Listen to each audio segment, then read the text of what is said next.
MUDA case ವಿಚಾರಕ್ಕೆ ಸಂಬಂಧಪಟ್ಟಂತೆ ಮೇ 7ರಂದು ವರದಿ ಸಲ್ಲಿಕೆಗೆ ಕೋರ್ಟ್ ಆದೇಶವನ್ನ ಹೊರಡಿಸಿದೆ. ಸಿಎಂ ವಿರುದ್ಧ ವರದಿ ನೀಡುವಂತೆ ಕೋರ್ಟ್ ಸೂಚನೆ ಬೆನ್ನಲ್ಲೇ ಸಭೆಯನ್ನ ಕೂಡ ನಡೆಸಲಾಗ್ತಾ ಇದೆ. ಲೋಕಾಯುಕ್ತ ಕಚೇರಿಯಲ್ಲಿ ಅಧಿಕಾರಿಗಳು ಹೈವೋಲ್ಟೇಜ್ ಮೀಟಿಂಗ್ ಅನ್ನ ಮಾಡ್ತಾ ಇದ್ದಾರೆ.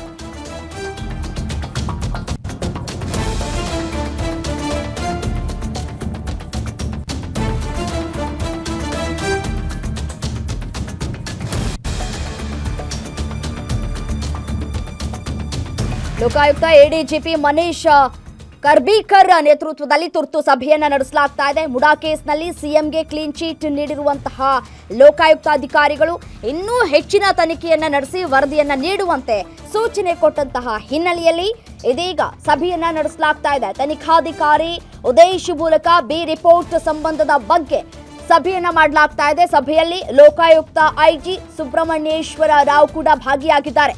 ಮೇ 7ರಂದು ಕೋರ್ಟ್ಗೆ ಹೆಚ್ಚಿನ ತನಿಖಾ ವರದಿಯನ್ನು ಸಲ್ಲಿಸಬೇಕು. ಯಾಕೆ ಬಿ ರಿಪೋರ್ಟ್ ಸಲ್ಲಿಕೆ ಮಾಡಲಾಯಿತು ಎನ್ನುವಂತಹ ವರದಿ, ಬಿ ರಿಪೋರ್ಟ್ ಸಲ್ಲಿಸುವುದಕ್ಕೆ ಸಂಗ್ರಹಿಸಿದಂತಹ ದಾಖಲೆಗಳು, ಮುಡಾ ಅಧಿಕಾರಿಗಳ ಹೇಳಿಕೆ, ಸಾಕ್ಷ್ಯಾಧಾರ ಬಗ್ಗೆ ತುರ್ತು ಸಭೆಯನ್ನ ಕೂಡ ನಡೆಸಲಾಗ್ತಾ ಇದೆ. ಸಿಎಂ ಪ್ರಭಾವ ಬಳಸಿ ಸೈಟ್ ಪಡೆದಿಲ್ಲ ಅನ್ನುವಂತಹ ವಿಚಾರಕ್ಕೆ ಸಂಬಂಧಪಟ್ಟಂತೆ ಬಿ ರಿಪೋರ್ಟ್ ಅನ್ನ ಸಲ್ಲಿಕೆ ಮಾಡಲಾಗಿತ್ತು. ಸಿಎಂ ಸಿದ್ದರಾಮಯ್ಯ ಪತ್ನಿ ಪಾರ್ವತಿ, ಬಾಮೈದ ಮಲ್ಲಿಕಾರ್ಜುನ್ಗೆ ಕ್ಲೀನ್ ಚೀಟ್ ಕೊಡುವಂತಹ ಕೆಲಸಗಳನ್ನು ಕೂಡ ಮಾಡಲಾಗಿತ್ತು. ಯಾವುದೇ ರೀತಿಯಾದಂತಹ ಸಾಕ್ಷ್ಯಾಧಾರಗಳಿಲ್ಲ, ಸಾಕ್ಷ್ಯಾಧಾರಗಳ ಕೊರತೆ ಇದೆ ಅಂತ ಹೇಳಿ ಕ್ಲೀನ್ ಚೀಟ್ ಕೊಡುವಂತಹ ಕೆಲಸಗಳು ಮಾಡಲಾಗಿತ್ತು. ಕ್ಲೀನ್ ಚೀಟ್ ನೀಡಿರುವ ಲೋಕಾಯುಕ್ತ ತನಿಖಾಧಿಕಾರಿಗಳು ಇದೀಗ ಅದಕ್ಕೆ ಅಂತ ಹೇಳಿ ಒಂದು ಸಭೆಯನ್ನ ಕೂಡ ಕರೆದಿದ್ದಾರೆ. ಸಭೆಯಲ್ಲಿ ಯಾವ ರೀತಿಯಾದಂತಹ ತನಿಖೆ ಮುಂದಿನ ದಿನಗಳಲ್ಲಾಗಬೇಕು, ಕೋರ್ಟ್ಗೆ ಯಾವ ರೀತಿಯಾದಂತಹ ವರದಿಯನ್ನು ಸಲ್ಲಿಕೆ ಮಾಡಬೇಕು, ಮತ್ತೆ ಯಾವ ರೀತಿಯಾದಂತಹ ವಿಚಾರಣೆಗಳಾಗಬೇಕು, ಯಾರ್ಯಾರನ್ನ ವಿಚಾರಣೆ ಮಾಡಬೇಕು, ಯಾವ ರೀತಿಯಾದಂತಹ ದಾಖಲೆಗಳನ್ನು ಕಲೆ ಹಾಕಬೇಕು, ಇದೆಲ್ಲದರ ಕುರಿತು ಸಭೆಯನ್ನ ಮಾಡಲಾಗ್ತಾ ಇದೆ. ಸಭೆಯಲ್ಲಿ ಲೋಕಾಯುಕ್ತ ಐಜಿ ಸುಬ್ರಹ್ಮಣ್ಯೇಶ್ವರ ರಾವ್ ಕೂಡ ಭಾಗಿಯಾಗಿದ್ದಾರೆ.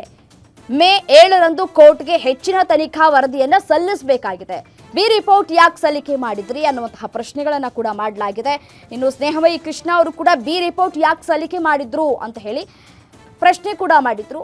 ಇಡಿ ಕೂಡ ಇದಕ್ಕೆ ಪ್ರಶ್ನೆ ಕೂಡ ಮಾಡಿತ್ತು. ಸೊ ಹಾಗಾಗಿ ಸಿಎಂ ಸಿದ್ದರಾಮಯ್ಯನವರ ಪರ ಬರುತ್ತಾ ಅಥವಾ ಅವರ ವಿರುದ್ಧ ಬರುತ್ತಾ ಅನ್ನುವಂತಹ ಒಂದಷ್ಟು ಚರ್ಚೆಗಳು ಕೂಡ ಮುನ್ನೆಲೆಗೆ ಬಂತು. ಬಟ್ ಆದರೆ ಮೇ 7ರಂದು ಕೋರ್ಟ್ಗೆ ಹೆಚ್ಚಿನ ತನಿಖಾ ವರದಿಯನ್ನ ಸಲ್ಲಿಕೆ ಮಾಡಬೇಕು ಅಂತ ಹೇಳಿ ಕೋರ್ಟ್ ಹೇಳಿರುವಂಥದ್ದು. ಸೊ ಹಾಗಾಗಿ ತುರ್ತು ಸಭೆಯನ್ನ ಕೂಡ ಕರೆದಿರುವಂಥದ್ದು. ಮುಡಾ ಅಧಿಕಾರಿಗಳ ಹೇಳಿಕೆ, ಸಾಕ್ಷ್ಯಾಧಾರದ ಬಗ್ಗೆ ತುರ್ತು ಸಭೆಯನ್ನ ಕರೆಯಲಾಗಿದೆ.